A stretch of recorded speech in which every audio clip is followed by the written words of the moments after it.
Do you want God's favor on your life? What if it even means that favor doesn't necessarily lead to the feeling that you think it might? That's what we're going to find in Luke chapter 1. But before we do, hey, go down, click the bell, subscribe to the YouTube page for Bayside. That way, every day next year in 2024, you'll wake up, you'll get these encouraging messages, and you'll start your day in the right way. In Luke chapter 1, we hear the story of Mary, and in that, the angel comes to her in verse 28, and it says, "Greetings, you who are highly favored." Greetings, O favored one. Isn't that what we all want? Don't we want the favor of God to come on our lives? And we think to ourselves that if we can ever have God's favor, maybe we'll win the lottery, somebody will give it to us, and all our relationships will be made right, and our career will be on the up and up, and our kids will be perfect, our parents will be healthy. We feel like the favor of God is going to position us to where everything in life just flows right. And yet notice what happens. The angel announces the favor of God upon Mary's life, and the very next line, verse 29, Mary was greatly troubled at his words. Is it possible that there is a correlation between the favor of God and a sense of unrest within us? Well, if so, why?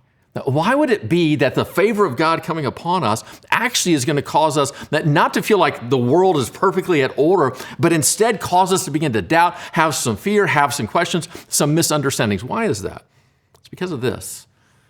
God's favor so often drives us to places that we would never go on our own. And that makes us uncomfortable. Think about what that meant for the life of Mary.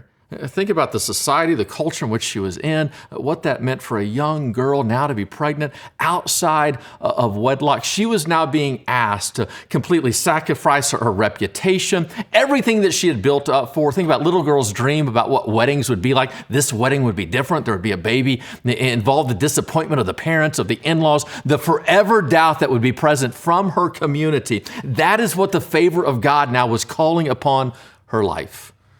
Is it possible that when God's favor comes to you, it's not that you all of a sudden get all this money and career and success, but instead what God's favor is doing is calling you to go to a place you would never want to go on your own. And in so doing, you will learn to trust Him, depend upon Him, obey Him, and then see a reward from that outside that risk, you would never begin to experience. I have some good news for you today. Just like Mary, God's favor is upon you. But that favor doesn't mean everything's going to work out perfectly today. That favor simply means this: God is with you.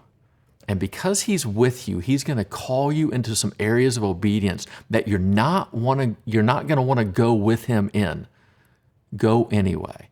And as you trust Him and obey Him in the midst of those situations, you will see a fruit from that you'll begin to recognize, God's favor is worth it. Who's somebody in your life right now that needs a little bit of encouragement? Send this Devo to them right now and let them know, hey, I know you're uncomfortable, I know you're uncertain, I know you're unsure, but God's favor is upon you because He is with you, and you can walk in that today.